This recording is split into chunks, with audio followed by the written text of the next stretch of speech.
Hello, and good morning, and welcome to the Pure Power Comic Show. I'm your host, Anthony Thomas, your friendly jazzy bass player and comic book collector and store owner. The Pure Power Comic Show is a division of BSN Collectibles.com. Today, I'm going to talk about what if. What if, I just dropped my notes. What if, and good thing I got my notes numbered.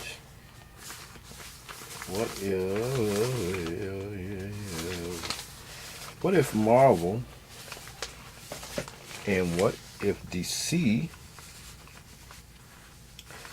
what if they, and what if they, or how can they add value to their comics?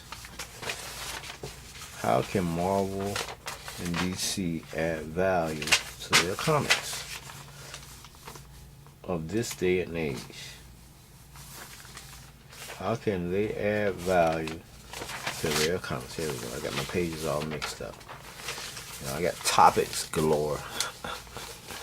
Topics galore. What if Marvel, DC, or any other indie comics, Image, Boom, Dark, Harris, and I'm gonna talk about the comic publishers too. Where are they? What they're doing? What if Marvel and DC or any other indie comic book would do this?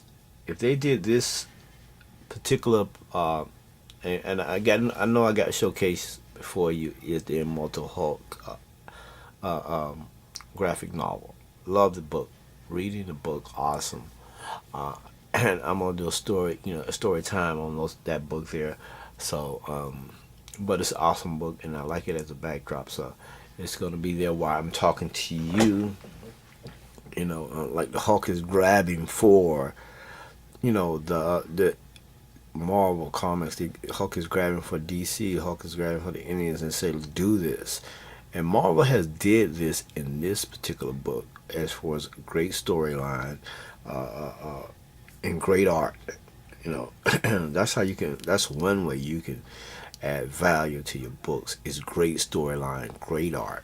But this one particular idea that I have, I see some indie publishers doing it. But not in a mass scale as what I'm thinking about. And what I'm thinking about is, okay, how can you bring value to the comics? How Marvel, DC, and all the Indian, publishers out there can do that? Alternative comics, and cross gen. Well, cross gen ain't even alive no more.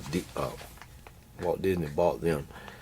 You don't even see any of their characters and nothing like that. But I'm gonna get straight to the point right now. And one way, or several ways they can do this is, how as fans of the comic industry, what we like to do when we go to the comic book convention. What is that one thing we have on our mind besides having a good time, enjoying each other's company, in the same industry, everybody's like-minded, like cosplaying and all that stuff. Going in there and buying some of the books that was hard to find, getting some great deals, getting some great art, getting some great books, and just being in that that atmosphere, just fuels you, it just makes you feel good about what you're doing. But one thing we always do, I know one thing I always do every year. Every year I do this. I take me like one time I took a whole cart full of books to get signed. I took a bag full last year to get a duffel bag full of books to get signed because I didn't want to pull that cart around them. And I see cats in there, with wagons full of books, that they probably bought, they want to bring to get signed, and everything like that. So one thing that I thought of that I would think, man, if the comic industry did this, wow, I think everybody would be on board with this. Now, I'm not trying to take away from actually going to the comic book convention and meeting your favorite artist or your favorite writer, and getting them to sign, or inker or whatever, to get them to sign the book, and just communicate with them and saying, hey, I met this person, I met that person. I'm not trying to take away from that at all, because I think that's a big plus. I think that's a great thing to be able to meet your favorite artist, your favorite writer, your favorite inker, your favorite colors, whatever it may be, your favorite publisher there. I'm not taking away from that. I'm not trying to take away from that. I'm not saying that shouldn't happen. By all means, I've been going to conventions. I mean, Mega Comic going to that ever since they pretty much started, and that was back in the 80s, and so I mean, that tells you a lot, and also tell you how old I am. But it also tells you a lot how much I love this industry. I love, just being around this industry. Is that, I've been going to these conventions. I think out of all those times from the year, I missed one convention, and the reason why I missed it, because I was sick, and that's the only reason why I missed that convention. And I wanted to go, but I met, Alex Ross way back in the day when he was here, and that was back in the 80s. And I got books signed by Todd McFarlane. I got books signed by Jim Lee. I got books signed by Neil Adams. I got books signed by a whole lot of guys that that I met throughout the years at these comic conventions, and like saying, you meet these guys, shaking their hand, saying hello, telling them, hey, I appreciate you being in this industry, I appreciate your art, I appreciate the time that you took to learn your craft and develop your skills to showcase this beautiful artwork that we see on a weekly and monthly basis, and this story writing, this ink and this color, and I love it. I appreciate what you're doing to take the time out to develop this skill, and I'm not taking away from that at all, because by all means, I love that. I love going to the comic book conventions. I love meeting the artists. I'm not taking away from that. What I'm going to tell you is, how can we add more value to the industry, and that way it's a plus. It's not a minus. It's a plus that to doing this. And what I'm going to tell you is that you might agree with me, you might disagree with me, but I think it would be a plus the way, if it's done right. Because like I say, I love going to the comic book convention. I love meeting the artists. I love meeting the writers. I love meeting the inkers. And I love talking to them. And I love just asking them, how they develop this, how they develop that. I'm an artist myself, so I learned a lot. And and at one point in time, I wanted to be a comic book artist. I wanted to be a comic book artist. I'm an artist, and I draw and I paint big pictures, but I'm not a comic book artist where I can go in there and draw a page a day apart. No, I'm not at that level by no means, where them cats can go in there and draw, kick out pages and stuff, pages. No, but I'm a painter, and and I appreciate them. So I'm not taking away from none of that. None of that at all. Hold on a second.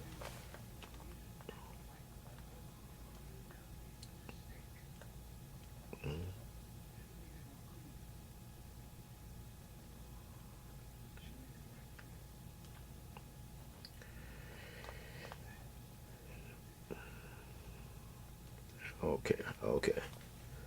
Yeah. Somebody's emailing me about some business. But like I said, I'm not taking away from that at all.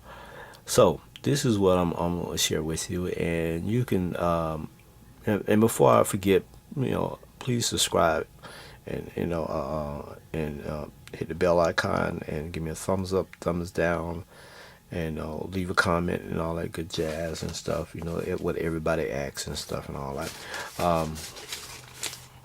Become a subscriber, and you'll hear stories like this on a weekly basis. But like I said, what if Marvel and DC and Independence had, okay, let's say Marvel put out 1,000,000 books of this book here. Let's say they put out 1,000,000 books of that, And out of that million, they did not even half. Let's say 250,000 of them. They had the artist sign the book. Now, I mean, no, don't get me wrong. The artist he signs his artwork. He signs his artwork, and then it goes to printing. But I'm saying, once it comes from printing, they fly this artist in if he's not local, whatever, or they develop a system of some way. Well, hey, if they can get a man in the moon, they can figure this out. They can have that artist sign this book, 250,000. Okay, he gonna sign this book by the artist and writer, you know, writer's artist, after the book has been printed with a certificate of authenticity. Now hear me out. With a certificate of authenticity. That way, you and me, if we decide we want to buy this book here, unsigned, without a certificate of authenticity, it's one price. With it signed, with a certificate of authenticity, it's another price. Let's say it's $15. This book here is $15 or something, cover price, because it's a graphic novel. But if it's signed and has a certificate of authenticity, let's say they tack on another $10. So now it becomes a $25 book. Would you buy it? Yeah, I would buy it. Especially if it's a book I want, and it's signed, and it's an artist that I admire. It's a storyline that a writer, author of the book that I admire, I'm a fan of. Yeah, the 10 extra bucks. Heck yeah, I'm gonna buy it. And not only that, that adds value to the book. Right then, I ain't gotta worry about hunt down this writer, which I may never see, or this artist that I may never see. That's the downside of the other side of meeting this artist in your convention. You may never see. It's some artists that I may never see because they don't come to Orlando. Alex Ross, he came to Orlando one time in his whole career that I know of. He only came to Orlando one time, and that was back in the 80s. 80s, early 90s. He came down here one time. So, I would love to get a book signed by him, But, is he going to come this way? Hey, I don't email him and say, hey, man, you ever... he ain't going to respond, I'm a fan. I'm pretty sure if I kept asking, he would respond, but he may never come. Not this way, but just doing that one thing, having that artist or writer or both sign the book after it has been printed.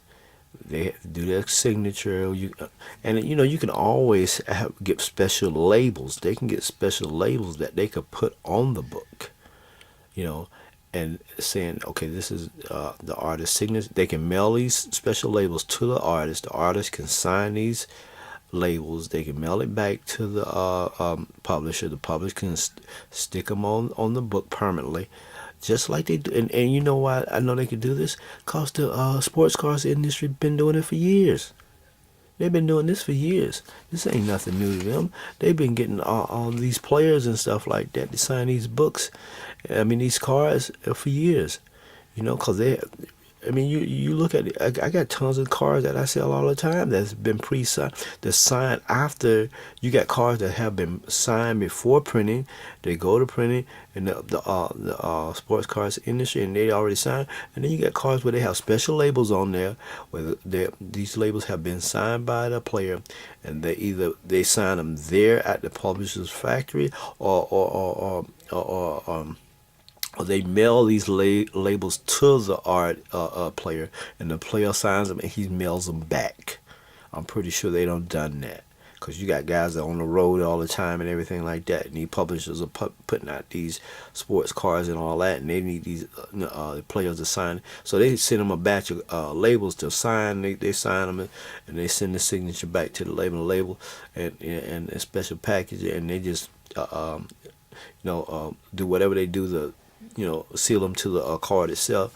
Comic industry can do the same thing. They can do the same thing. The sport industry do a lot of things that the comic industry should look at and take advantage of from the collecting aspect of it. They should look at that and say, wow, we should do that on our comics. Make it more valuable. Because if that's one way, and you could do, and I got some more ideas that the sport car industry does that the comic book industry doesn't do. But this is one I'm sharing with you now. That they should do this. They should have labels, or if it's feasible for them to fly that artist in to sign 250,000 books, if that's the case. It might be less than that. It might be more. But I mean, hey, put them up in a nice hotel, feed the man or the lady and whatnot, and let him sign some books and everything like that. He gets a percentage out of that signature. Marv, you're making your money off your books, everything like that. You're making money off the signature. The artist is making money off the signature and everything like that.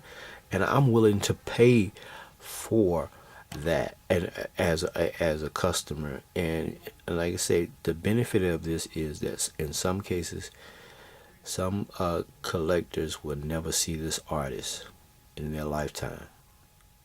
So in this way here, it makes that book valuable, and it makes, it puts more money in the publisher's pocket, put more money in the artist's pocket, and the writer's pocket, and it also, it helps the fans out. When a fan can't see that artist or that writer, they may never see that artist or that writer.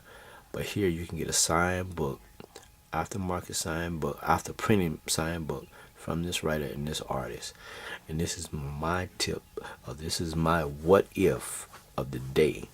If Marvel, DC, or any company will do this, this would be a game changer in the industry. And Marvel, if you happen to hear this video or you get wind of it, any independent publisher, if you happen to hear this video and everything like that, just try it on like alternative comics. Try it on a small run of your comics. Try it on some of your best selling books or your low selling books, and just get the artist to assign it after. Now, let me clarify this. Now, the artist, he signs his work. Once he's doing the artwork, he put his signature on there. So after he done went to printing, it comes back to the artist. He signs it after. You don't sign it, and then you get a certificate of authenticity with that book. So that book, alternative, y'all sell y'all books from 99 cents to $1.50 or $1.99. So, I mean, I would pay $6 for that signed book and a certificate of authenticity from alternative. If I like that book, if I'm a fan of that book, I'm gonna pay $6. Or you can turn around, if you don't want to price it up that high, price it up $3, price it up $4. I mean, you're already selling it low anyway. That'll be a great deal for alternative comics. And I mean, the same thing with Marvel, DC. Y'all got the deeper pockets. If you're selling this book here for $3 something or $4 something, whatever, and you turn around and you get it signed by the artist, you turn around, you sell it for. If you're selling it for, let's say the average book is, $250, $350, whatever. You turn around, signed book is selling double the price. Let's say double the price. You're selling the book for $750. You're selling the book for $750. So a signed book with a certificate of authenticity. This book here, signed, it's already signed. But I mean, it's signed by the artist and a certificate of authenticity. I pay $7 something, $7.50 for that, all day long. Now, what it does for me as a collector, it saves me time to finding this artist. It saves me time. If it saves artists, it puts more money in the artist's pocket. It put more money in the writer's pocket, and everything like that. And it puts more money in the publisher's pocket. Just by that one simple move.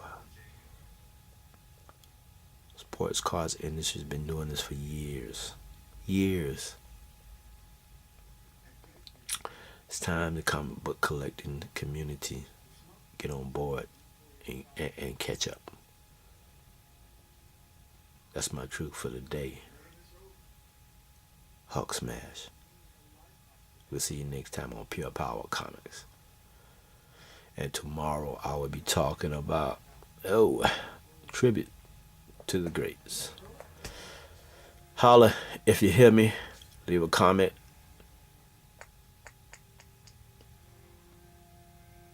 Thumbs up, thumbs down. Subscribe. Hit the bell icon. We'll talk to you next time.